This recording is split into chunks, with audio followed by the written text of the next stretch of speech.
ये कहानी है मीना नाम की एक लड़की की जिसे फोटोग्राफी और वीडियोग्राफी का बहुत शौक था। अरे यार, इस 2 कौड़ी के फोन से एक भी फोटो अच्छी नहीं आती है। तभी वहां मीना की माँ पल्लवी आती है। अरे बेटा पल्लवी, फोटो ही खींचती रहोगी या खाना भी खाओगी? अरे माँ, मैंने आपसे कितनी बार कहा है कि मुझे एक कैमरा दिलवा दो, लेकिन आप तो मेरी सुनने को ही तैयार नहीं है। बेटा, तेरा एक कैमरा का दाम भी तो 10 कैमरे के बराबर है। अरे माँ, आपकी एक ही तो बेटी है और आप उसे एक कैमरा नहीं दिलवा सकती हो। अगर आप मुझे कैमरा नहीं दिलवाओगी तो मैं खाना भी नहीं खाऊंगी। नाटक बंद कर, तेरी मनपसंद बिरयानी बनाई है मैंने। अच्छा, आज खा ले रही हूँ लेकिन कल से नहीं खाऊंगी। हाँ, चल देखती हूँ कि तू अपनी बातों पर अमल करती है या नहीं। हाँ, देख लेना आप। पहले मैं जरा आज अपनी बिरयानी खा लूं। पगली। तो मीना डाइनिंग टेबल पर बैठती है और अपनी बिरयानी खाने लग जाती है। खैर, इसके कुछ दिन बाद एक दिन मीना के पापा ऑफिस से घर आते हैं। ले बेटा, तेरा बर्थडे गिफ्ट। अरे पापा, मुझे जो चाहिए वो तो आप मुझे देंगे नहीं, तो इसका क्या फायदा? अरे बेटा, मुझे मालूम है कि तुझे क्या चाहिए, लेकिन जरा इसे भी तो खोलकर देख ले एक बार। इसमें भी बहुत अच्छी चीज है। खोल ही लेती हूँ अब। इतने प्यार से जो लेकर आए हैं आप मेरे लिए। मीना गिफ्ट खोलती है तो देखती है कि उसमें कैमरा रखा हुआ है। ये देखकर मीना खुशी के मारे पागल हो जाती है। अजी, मैंने आपसे मना किया था ना कि इतना महंगा कैमरा अभी मत दिलाइए इसे। आप भी ना। अरे पल्लवी, तुम इतना टेंशन क्यों ले रही हो? अरे इसे फोटोग्राफी और वीडियोग्राफी का शौक है। अगर हम इसके शौक पूरे नहीं करेंगे तो कौन करेगा? Yes papa, you are the great. आप तो मुझे बहुत अच्छे से समझते हैं। उफ भगवान, ये दोनों बाप बेटी का क्या करूं मैं। हाँ माँ, आप बैठो, मैं पापा के लिए खाना लगाती हूँ। देखा, आपसे कैमरा मिल गया तो खाना भी लगा रही है अब। अरे कोई बात नहीं, अभी इतनी बड़ी बेटी भी नहीं हुई है हमारी, बच्ची ही तो है। हम्म। खैर, अब मीना को अपना पसंदीदा कैमरा मिल चुका था, इसलिए वो अब अच्छे अच्छे स्पॉट पर जाकर फोटोग्राफी करना शुरू कर देती है। कि तभी एक दिन जब मीना किसी खूबसूरत नदी के किनारे फोटोग्राफी कर रही थी, तभी उसके पास एक आदमी मुंह में रुमाल बांधे हुए आता है। ए, तुम लोग कौन हो? अरे जाने मन, हम लोग कौन है अभी तुझे बताते हैं। इसके बाद दीपक मीना को जोर से धक्का देता है और उसका कैमरा लेकर वहां से भागने लगता है। लेकिन मीना बड़ी चालाक थी। वो जल्दी से दोनों के सिर पर 2 पत्थर से वार करती है। आई! चुप बेवकूफ।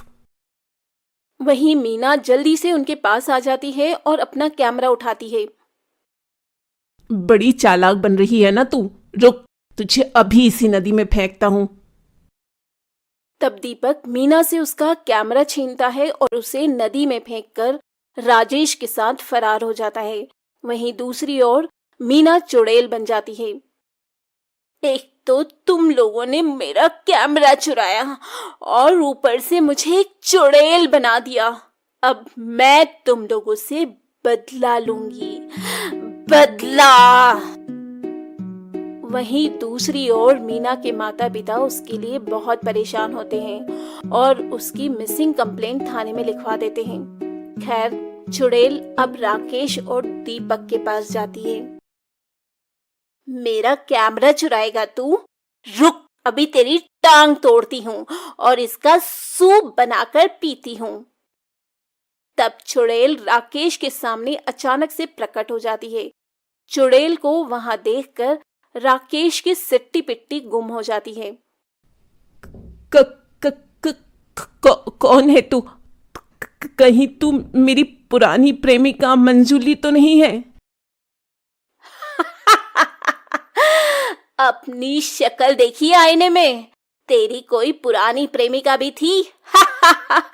यकीन नहीं होता। अच्छा, तू मेरा ध्यान भटकाने की कोशिश मत कर, वरना। तुम कोई भी हो, मुझे माफ कर दो, मुझे जाने दो। वैसे मैं इतना बुरा भी नहीं दिखता। हाँ, तू बुरा नहीं दिखता, लेकिन जब तू मरेगा ना, तो तू बहुत ही बुरा दिखेगा।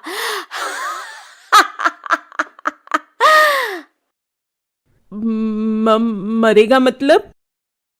हाँ, अगर तू मरेगा नहीं तो मैं तेरे हाथ और पैर का सूप बनाकर कैसे पीऊंगी रे? नहीं नहीं, ऐसा मत करना। एक तो मेरा कैमरा चुराता है और मुझे मारता भी है, और ऊपर से बोलता है कि तुझे ना मारूं। अच्छा, तो तू कैमरा वाली चुड़ैल है? हाँ।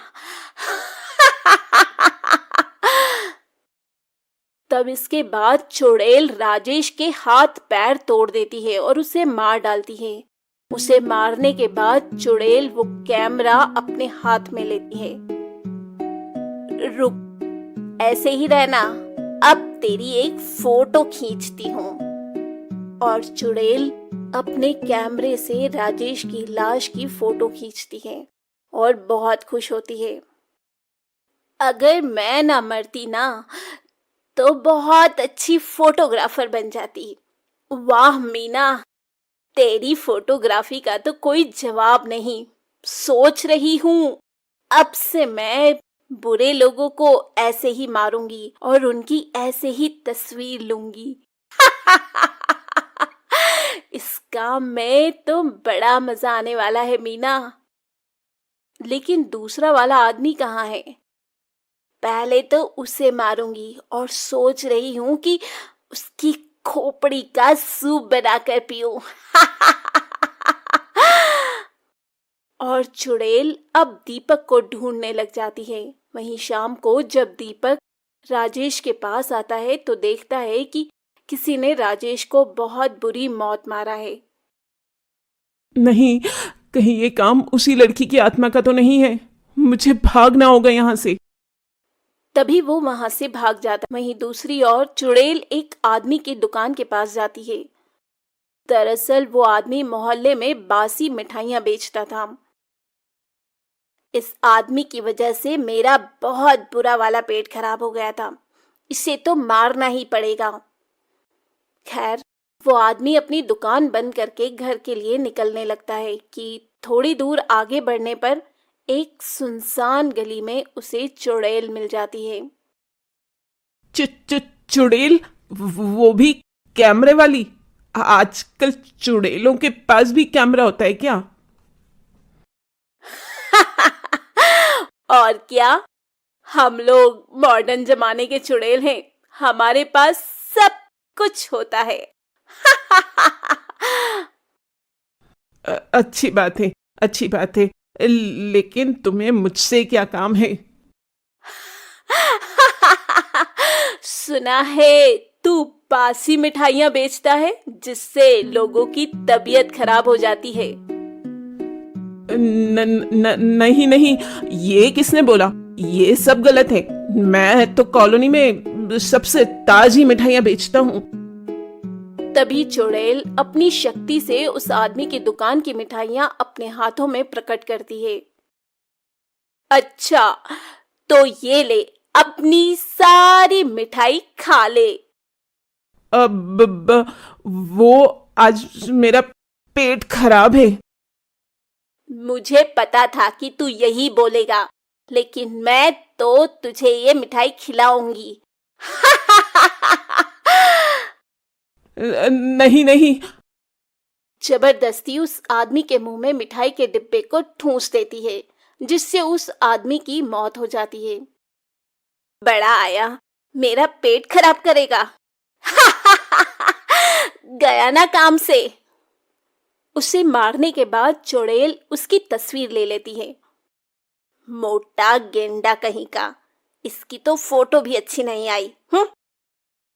इसके बाद चुड़ैल दीपक को ढूंढने लग जाती है, लेकिन फिर भी उसे दीपक का कहीं पता नहीं चलता। आखिर ये दुष्ट दीपक है कहाँ? पता नहीं क्यों मैं अपनी शक्ति से भी उसको देख नहीं पा रही हूँ। लगता है कुछ गड़बड़ है। तब तक मैं अपने नए शिकार को ढूंढती हूँ। ये बोलते बोलते चुड़ैल रास्ते में जा रही थी कि तभी उसे एक आदमी मिल जाता है जो किसी औरत की चेन छीनकर भाग रहा था। अभी इसको सबक सिखाती हूँ, चोर कहीं का। चुड़ैल उस चोर के सामने चली जाती है। आह, चुड़ैल! अरे चोर, कितनी चोरी करेगा? हाँ, जाने दे चुड़ैल, मेरी एक छोटी बेटी है। तो क्या उसे भी चोरी करना सिखाएगा? तुझे तो मरना पड़ेगा ही, नहीं तो तू अपनी बेटी से भी चोरी ही करवाएगा। इसके बाद चुड़ैल उसे मार देती है और उसे एक खंबे से लटकाकर उसकी फोटो खींचती है। ये फोटो तो बड़ी जबरदस्त आई है। खैर, कुछ दिन बीत जाते हैं और कॉलोनी में चुड़ैल के बारे में सबको पता चलने लगता है। तभी एक दिन कॉलोनी वाले पंडित को बुलाते हैं। उस घर की एक सदस्य है वो चुड़ैल। पंडित जी, ये तो मेरा घर है। हाँ, तुम्हारी बेटी मर चुकी है और वो चुड़ैल में बदल चुकी है। वही ये सब कर रही है। ये सुनकर मीना के माता पिता बहुत रोते हैं। रो मत बेटी, हमें उसकी आत्मा को मुक्ति दिलाना होगा। ठीक है पंडित जी, आप जो कहेंगे हम वही करेंगे। मीरा का एक खूनी है जो अभी तक पकड़ा नहीं गया है। हो सकता है कि उसके पकड़े जाने के बाद उसे मुक्ति मिल जाए। अच्छा पंडित जी। खैर, कुछ दिन बाद इंस्पेक्टर दीपक को पकड़ लेते हैं और उसे पकड़कर उसे हथकड़ियां लगाकर कॉलोनी में ले आते हैं, जहां आज कॉलोनी वाले पूजा करने वाले हैं। बेटा मीना, हमें पता है कि तुम्हारे साथ बहुत गलत हुआ है, लेकिन तुम बेवजह बेकसूरों को मत मारो। और ये देखो, दीपक पकड़ा गया है, हमारे सामने आओ। तभी चुड़ैल वहां पर प्रकट हो जाती है। वो लोग बेकसूर नहीं थे। माना कि वो लोग बेकसूर नहीं थे, लेकिन कानून को अपने हाथ में मत लो मीना। हाँ बेटा, अब तो दीपक भी पकड़ा गया है, ये सब मत कर बेटा। हाँ बेटा, तू तो हमारी प्यारी बिटिया थी ना, तो फिर क्यों नहीं करती है ऐसा? इस तरह सभी लोग उसे बहुत समझाते हैं। ठीक है माँ पापा, मैं अब से किसी को भी नहीं मारूंगी, लेकिन इस दीपक को भी नहीं छोड़ूंगी। अलविदा। इतना कहने के बाद चुड़ैल दीपक को अपने साथ हवा में उड़ाकर ले जाती है और जाते जाते ऊपर से कॉलोनी वालों की फोटो भी खींच लेती है। ये फोटो देखकर मैं आप सबको बहुत याद करूंगी। वहीं चुड़ैल दीपक को अपनी दुनिया में ले जाकर उसे क्षण भर में मार देती है और इस तरह चुड़ैल का बदला पूरा हो जाता है।